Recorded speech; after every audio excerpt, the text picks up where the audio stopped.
June 6, 1944. Normandy, France. The hedgerows behind Utah Beach.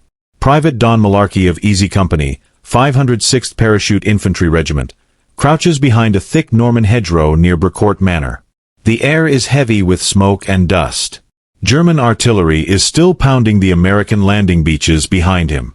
Out there, in the surf, thousands of men are dying under machine gun fire. Here inland, the war has already become personal. Moments earlier, Lieutenant Richard Winters had led just 12 American paratroopers in a frontal assault against a German battery of 4 105mm artillery guns. The position was defended by roughly 50 Wehrmacht soldiers. By every rule of military logic, the attack should have failed.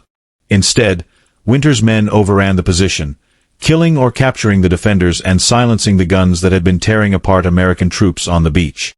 It was one of the most audacious small-unit actions of the war.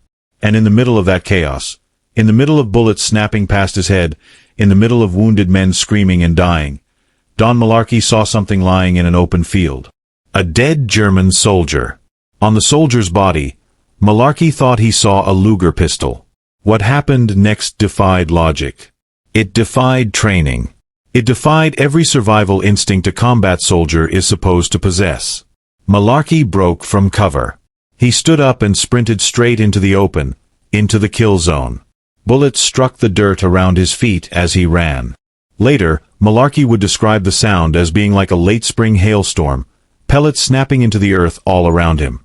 Lieutenant Winters was screaming at him to get down, to stop, to come back.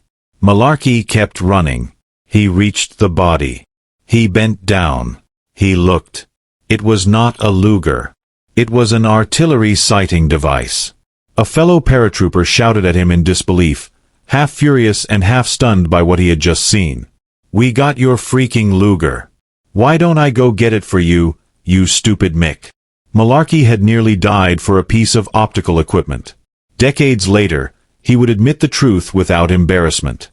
"Without thinking," he said, "I went running out in that field to get myself a souvenir. Right off the bat, I went brain dead." This was not heroism. This was not courage. This was compulsion. And Don Malarkey was not alone. This was not an isolated moment of battlefield insanity. It was an epidemic. American soldiers in the Second World War did not merely want German Lugers. They needed them with a desperation that bordered on madness. They stole them from each other. They paid fortunes for them. They broke discipline for them. They ran into gunfire for them. And in at least one documented case, a Luger killed its new American owner just 3 days after he finally obtained one. The question is not whether American troops were obsessed with this German pistol. They clearly were. The real question is why. Why did this particular weapon, out of all the guns in the European theater, drive otherwise rational men to acts of suicidal stupidity and betrayal against their own comrades? The answer does not begin in Normandy.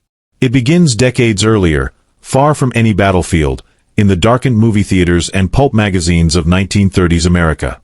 The Luger entered the American imagination long before Pearl Harbor. The doughboys of the First World War had brought home thousands of them. In those days, there were no federal gun laws restricting imports. If a soldier captured a pistol on the Western Front, he could carry it onto a ship, walk through customs, and take it home without filling out a single form. By 1918, the Luger was already one of the most sought-after souvenirs of the Great War. Fathers showed these pistols to their sons. They took them out of drawers and footlockers. They told stories about where they had come from and who they had been taken from. Those sons grew up knowing exactly what a Luger looked like, and exactly what it represented. The silhouette burned itself into American consciousness. No other pistol looked anything like it. The long barrel pointing forward like an accusing finger. The sharply swept back grip, angled at precisely 55 degrees. The toggle action mounted at the rear, those distinctive ears that rose and fell every time the gun fired. Where American pistols like the Colt 1911 were blocky, square, and utilitarian, the Luger looked sleek, mechanical, and aggressive. One collector later described it perfectly. "This is not a blocky, friendly, liberty-loving Colt. This is a tool of militarism. Then Hollywood took over. Throughout the 1920s and 1930s, the Luger became visual shorthand for villain in American cinema. When a mysterious figure drew a pistol on screen, audiences instantly recognized the shape. The bad guy always carried a Luger. German spies carried Lugers. Gangsters with foreign accents carried Lugers. Sinister men in trench coats carried Lugers. Every war film, every spy thriller, every crime drama reinforced the same message. The Luger was special. The Luger was dangerous. The Luger was desirable. In pulp magazines, the imagery was even more explicit. Illustrated covers showed heroes wrenching Lugers from the hands of defeated enemies. Adventure stories lingered on the pistol's strange, exotic mechanics. The gun was not just a weapon, it was a prize. Even serious literature joined in. Raymond Chandler armed his hard-boiled detective Philip Marlowe with a Luger, merging American tough guy mythology with exotic European menace. The message was unmistakable. This was not just any pistol. This was a symbol of power. A generation of American boys absorbed this imagery long before they were old enough to enlist. By the time they landed on foreign beaches, they already knew exactly what they wanted to bring home. The mythology had consequences that military planners never anticipated. Soldiers entered combat with preconceived desires. They knew about the Luger before they knew about the MG-42. Before they understood the terror of the German 88mm gun. Before they learned what it meant to face a Tiger tank. Those weapons taught fear through experience. The Luger taught want through imagination. The result was a black market that distorted military discipline and cost men their lives. To understand why the obsession became so powerful, you have to understand the man who created the pistol itself. George Johann Luger was born on March 6, 1849, in the Tyrol region of Austria. He trained as an engineer and eventually found employment with Deutsche Waffen und Munitionsfabriken, DWM, one of Germany's premier arms manufacturers. His task was to improve an earlier pistol design created by Hugo Borchardt. The Borchardt C93 was mechanically innovative, using a toggle lock system derived from the Maxim machine gun. But it was impractical as a military sidearm. A bulky mainspring housing protruded awkwardly behind the grip, making the pistol difficult to aim, uncomfortable to handle, and nearly impossible to holster properly. Luger saw the potential buried inside the awkward machine. He spent years refining it. The transformation required rethinking nearly every element of the design. Luger relocated the main spring from its external housing into a compact arrangement hidden inside the grip. He angled that grip to 55 degrees, creating a pointing angle so natural that shooters remarked the pistol aimed itself. The hand simply extended forward, and the barrel aligned with the target. No other pistol of the era offered this instinctive feel. Most importantly, Luger designed an entirely new cartridge to feed his refined mechanism. The 7.65mm Parabellum came first. But military customers wanted more power. Luger responded with the 9x19mm Parabellum, named from the Latin phrase si vis pacem, parabellum. If you desire peace, prepare for war. That cartridge would outlive its creator by more than a century. Today, police officers, soldiers, and civilians on every continent carry pistols chambered for the round George Luger designed in an Austrian workshop before the turn of the 20th century. The pistol itself was unlike anything else. When fired, the expanding gases drove the barrel and toggle assembly rearward together. After just a few millimeters of movement, the toggle struck a cam surface in the frame and bent upward, exactly like a human knee bending the wrong way. The barrel stopped. The toggle continued. The spent cartridge was extracted and ejected. A spring drove the mechanism forward again, chambering a fresh round. The entire cycle took a fraction of a second.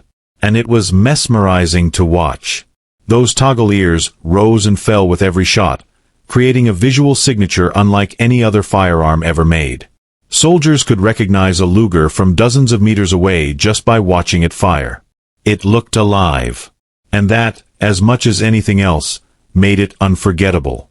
By the time American soldiers encountered the Luger on the battlefield, it already carried decades of meaning. It was not just a pistol.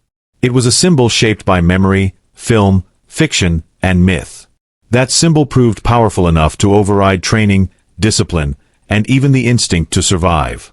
And in the months that followed Normandy, it would cost American soldiers their money, their friendships, and in some cases, their lives.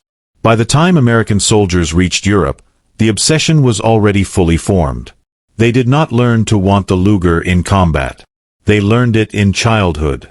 The roots of that desire stretched back to the aftermath of the First World War, when returning American doughboys carried German pistols home as trophies. In an era before firearms registration, background checks, or customs paperwork, a captured handgun could pass effortlessly from battlefield to bedside drawer. By the early 1920s, Lugers were scattered across the United States in attics, trunks, and dresser drawers. They were shown to guests after dinner, passed around at family gatherings, handed to sons with the warning not to touch the trigger. For many American boys, the first handgun they ever saw was not an American Colt, it was a German Luger. And memory is powerful. Those boys grew up during the Great Depression, in a nation fascinated by crime, foreign intrigue, and modern war. Hollywood and the pulp press were eager to feed that fascination. They needed visual symbols that audiences could instantly recognize. The Luger was perfect. In American cinema of the 1920s and 1930s, weapons were storytelling tools. They were never neutral. A revolver suggested a lawman or a cowboy. A shotgun suggested brute force. And a Luger meant only one thing: danger. When a shadowy figure stepped into the light and drew a Luger, audiences did not need exposition. They understood instantly that this was a villain. A foreigner. A man who did not play by American rules. German spies carried Lugers. European assassins carried Lugers. Gangsters with thick accents carried Lugers. The shape itself became shorthand for menace. Filmmakers emphasized it deliberately. Close-up shots lingered on the toggle action. Camera angles exaggerated the long barrel. Posters and lobby cards framed the pistol prominently, ensuring it burned itself into the viewer's mind. The message repeated endlessly: this gun was different. Pulp magazines reinforced the image even more aggressively. Cheap adventure novels and illustrated crime stories flooded newsstands across America. Their covers were designed to grab attention instantly, and the Luger appeared again and again. Clutched by villains. Ripped from enemy hands by heroes. Held aloft as proof of victory. Writers lingered on the pistol's exotic qualities. Its strange mechanical action. Its foreign origins. Its association with secret police, warlords, and underground movements. Even when American characters used Lugers, it was never accidental. It was a statement. This was a man who had been somewhere dangerous. Who had crossed borders. Who had faced enemies most Americans never would. Raymond Chandler understood this instinctively. When he armed his detective Philip Marlowe with a Luger, he was not choosing the most practical weapon.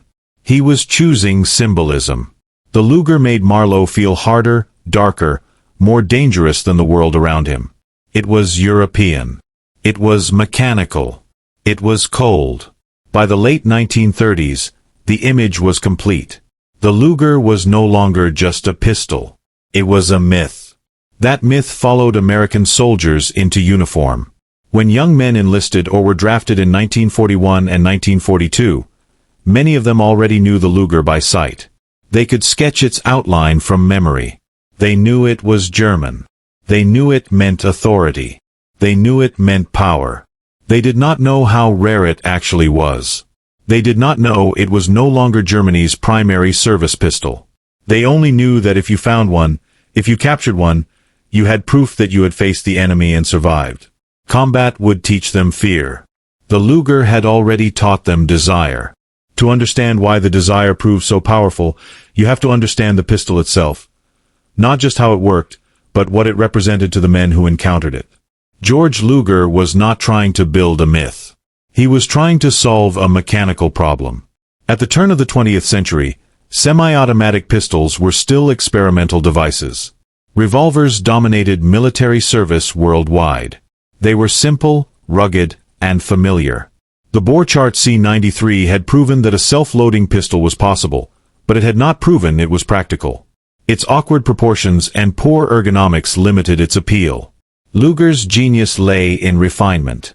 By relocating the mainspring into the grip, he eliminated the ungainly rear housing. By angling the grip at 55 degrees, he created a natural pointing geometry that shooters immediately felt. The pistol aligned with the eye without conscious effort. This mattered enormously to soldiers. In stressful conditions, fine motor skills degrade. A weapon that points naturally is faster and easier to use under pressure. Even inexperienced shooters found the Luger accurate. And accuracy creates confidence. The cartridge sealed the pistol's legacy. The 9x19mm Parabellum combined manageable recoil with effective terminal performance. It was powerful enough for military service but controllable in rapid fire. The balance was nearly perfect. That balance is why the cartridge still dominates handgun use more than a century later. When American soldiers encountered the Luger in combat, they were holding the ancestor of almost every modern service pistol round in existence. They did not know that consciously, but they felt it. The toggle lock action fascinated them. Unlike slide-driven pistols, the Luger's mechanism was exposed and theatrical. Every shot produced movement you could see. The pistol seemed alive in the hand. Mechanical. Precise. Almost elegant. It felt engineered, not improvised. For soldiers used to utilitarian American weapons, the Luger felt like something crafted rather than manufactured. That perception mattered more than reality. By the time of the Second World War, millions of Lugers existed worldwide. Over decades of production, multiple factories had built them for military, police, and commercial markets. They had been carried in 2 world wars. They had survived mud, blood, snow, and neglect. Many First World War examples were still in service in 1939. To an American infantryman, finding a Luger on a dead German officer felt like uncovering history itself. This was not just a pistol from this war. This was a relic from every war that came before it. And relics carry weight. That weight distorted behavior. The black market that emerged behind Allied lines was not created by greed alone. It was fueled by status. Possession of a Luger changed how a man was seen by his peers. A soldier with a Luger was someone who had been there. Someone who had taken something from the enemy. Someone who could prove it. Other souvenirs did not carry the same meaning. Helmets were common. Bayonets were cheap. Medals meant little without context. But a Luger spoke for itself. No explanation required. That is why soldiers paid absurd prices for them. Why they traded months of pay. Why they risked punishment, injury, and death. They were not buying steel. They were buying identity. The irony was brutal. While American soldiers obsessed over the Luger, the German military had already begun to abandon it. By the early 1940s, German planners recognized that the pistol was too expensive and too time-consuming to manufacture for modern industrial war.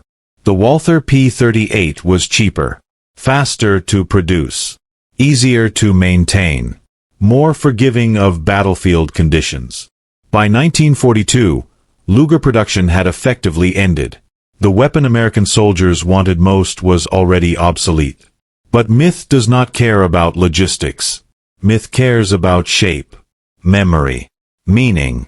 And the meaning of the Luger was already fixed. The stage was set.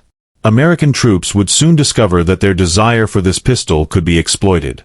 That it could be turned against them. That the object they chased could become a weapon in itself. In the next part, that obsession collides with reality, with money, betrayal, and death, as the Luger becomes the most dangerous souvenir of the war.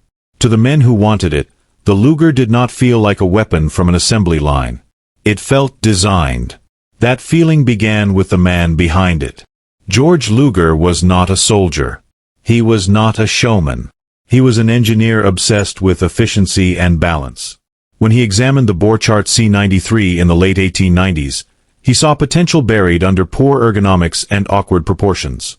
The bore chart worked, but it felt wrong.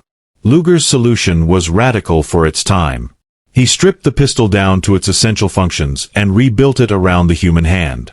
By moving the recoil spring into the grip, he eliminated the ungainly rear extension that plagued earlier designs. By angling the grip at 55 degrees, He aligned the barrel naturally with the shooter's arm and eye. The result was immediate and unmistakable. Even first-time users found the pistol pointing where they looked. That alone earned loyalty. Accuracy creates belief. In training ranges and battlefield encounters alike, soldiers noticed that the Luger seemed to reward calm, deliberate shooting. Its balance felt neutral. Its recoil impulse was straight back into the hand rather than upward. The pistol did not fight the shooter. This sensation, subtle but powerful, spread by word of mouth. Men talked. Stories grew. The Luger became known as a pistol that wanted to be accurate. Whether that belief was always true mattered less than the fact that soldiers believed it was. Belief is contagious in war. The cartridge sealed that reputation. The 9x19 mm parabellum round was neither the most powerful nor the smallest cartridge of its era. It was something far more dangerous to competitors. Balanced. Recoil was manageable. Penetration was reliable. Ammunition could be carried in useful quantities without excessive weight. In practical terms, it did everything well enough. That balance ensured survival. More than a century later, the 9mm parabellum remains the dominant service pistol cartridge worldwide. When American soldiers handled a captured Luger, they were holding the origin point of modern handgun warfare. They did not know the future, but they were touching it. Then there was the mechanism. The toggle lock action was unlike anything else in a soldier's hands. Instead of a sliding mass of steel, the Luger unlocked like a jointed limb. Each shot forced the toggle upward, breaking the joint, extracting the casing, and chambering the next round in a visible, almost theatrical motion. It looked complicated. It looked precise. It looked expensive. Soldiers could see it working, and that visibility gave it character. Other pistols hid their mechanisms. The Luger displayed them proudly. This mattered in an era when machinery was still admired as art. The Luger felt like a watchmaker's pistol. That perception carried enormous weight. In a war defined by mass production, disposable equipment, and brutal simplicity, the Luger seemed to belong to another age. It looked like something built carefully, not hurriedly. That illusion made it special. Even its weaknesses reinforced the myth. The Luger was sensitive to dirt. It required proper ammunition pressure. It demanded maintenance. To engineers, these were flaws. To soldiers, they were signs of refinement. Crude tools tolerate abuse. Fine tools require care. The Luger felt like a fine tool. By the Second World War, multiple variants of the pistol existed, each adding to its mystique. The standard P08 was the most common, but it was not the most impressive. That honor belonged to the artillery Luger. With its extended barrel and adjustable rear sight, it looked almost ceremonial. When paired with a wooden shoulder stock, it transformed into something resembling a compact carbine. To American soldiers, the artillery Luger looked unreal. Longer. Stranger. More exotic. It did not resemble a handgun they knew. It looked like a weapon from another doctrine, another philosophy of war. Navy Lugers carried their own prestige, marked with anchors and calibrated for longer-range fire. Police models bore distinctive stamps and finish variations that collectors would later obsess over. And then there were the presentation pistols. High-ranking Nazi officials commissioned finely finished Lugers with engraved receivers and custom grips. These pistols were never meant for combat. They were symbols of rank and authority. When Allied troops captured them, the symbolism transferred instantly. This was not just a weapon taken from the enemy. This was status stolen. But beneath the craftsmanship and symbolism lay a harsher truth. The Luger was expensive. Each pistol required significant machining time. Each toggle joint had to be fitted precisely. Each component demanded tolerances incompatible with total war production. Germany could afford that in peacetime. It could not afford it in a global industrial conflict. As early as the 1930s, German planners understood the problem. The solution was the Walther P08. Simpler, cheaper, faster to produce, and more forgiving of dirt and inconsistent ammunition. The future belonged to stamped steel and simplified mechanisms. The Luger belonged to the past. By 1942, production effectively ceased. Existing pistols remained in service, but no new ones replaced them at scale. Officers continued to carry them out of tradition and personal preference, but the German army had moved on. The irony was complete. The pistol American soldiers wanted most was already being phased out by the enemy. That fact went unnoticed on the front lines. What soldiers encountered was not production data or logistics reports. They encountered dead men with Lugers on their belts, officers with distinctive holsters, prisoners who reluctantly surrendered prized sidearms. Every encounter reinforced the myth. Scarcity increased desire. Each captured Luger felt more valuable than the last. The illusion reached its peak in the rear areas. Behind the lines, Lugers circulated like currency. Men compared markings, debated manufacturers, argued over authenticity. Prices rose with rumors and fell with supply. Some pistols passed through dozens of hands without ever firing another shot. Others would never leave the battlefield where they were found. The pistol had become something more than a weapon. It had become an object that shaped behavior. This is the moment where obsession turns dangerous. Because once desire attaches itself to an object strongly enough, that object becomes leverage. And the German army, experienced, ruthless, and observant, understood this perfectly. They had seen it once before. In the First World War. They knew that souvenirs could kill. In the final part, the Luger stops being a symbol and becomes a trap, one that costs American soldiers their lives long after the shooting stops. By the winter of 1944, the shooting had not stopped, but the war had changed. The Allied advance had pushed deep into Europe. Front lines shifted daily. Between battles, soldiers waited. And waiting is when obsession grows teeth. Behind the lines, a shadow economy flourished. Lugers moved from hand to hand like contraband currency. A single pistol could sell for $100, nearly 2 months of a private's pay. Some fetched more, much more, especially if they came with holsters, matching serial numbers, or unit markings. Other souvenirs couldn't compete. Iron crosses were common. Bayonets were everywhere. Daggers lost value as supply increased. But the Luger never lost its pull. Cartoons in army newspapers mocked the phenomenon. Soldiers trading boots, watches, even rations for just one more Luger. Officers issued warnings. Intelligence briefings cautioned men against unauthorized souvenirs. No one listened. Because this wasn't about money. It was about ownership. Possession of a Luger changed how a man was perceived. It meant he had closed distance with the enemy. That he had survived long enough to take something back. That he had faced danger and come away with proof. Men who couldn't explain their fear could display it instead. The pistol spoke for them. But desire has consequences. The Germans understood this better than anyone. They had watched Allied soldiers do the same thing in the First World War, risking lives for helmets, pistols, flags. They had learned a brutal lesson. If you know what the enemy wants, you can use it against them. By late 1944, German intelligence units were circulating reports. Booby-trapped souvenirs were appearing in abandoned positions. Pistols wired to explode when the toggle was pulled back. Holsters rigged with pressure detonators. Ammunition boxes seeded with hidden charges. These were not random acts. They were targeted.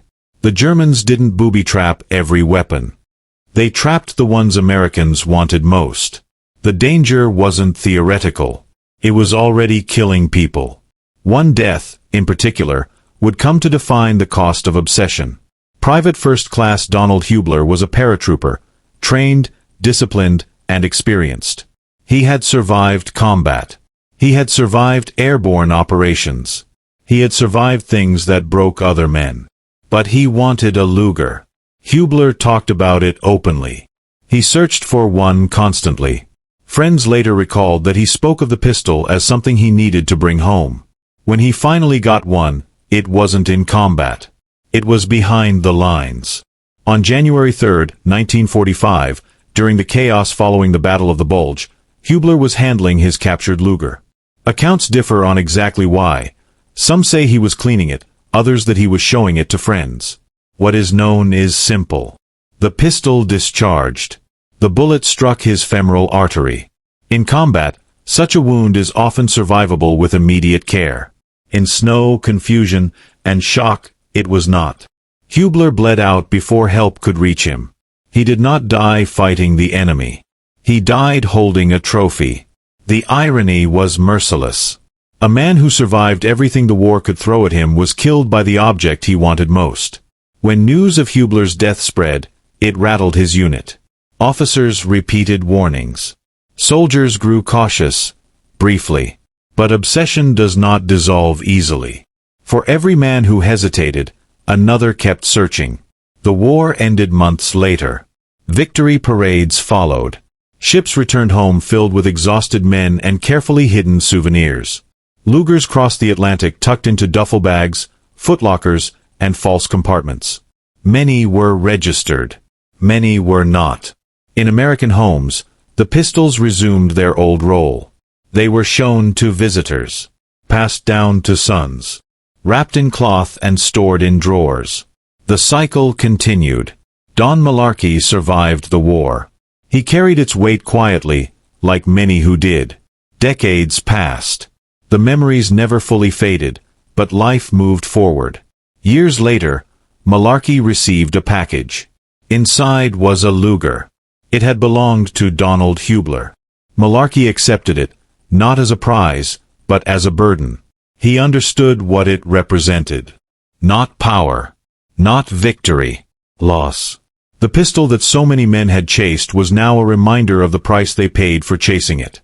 The Luger's legacy is not one of battlefield dominance. It did not win wars.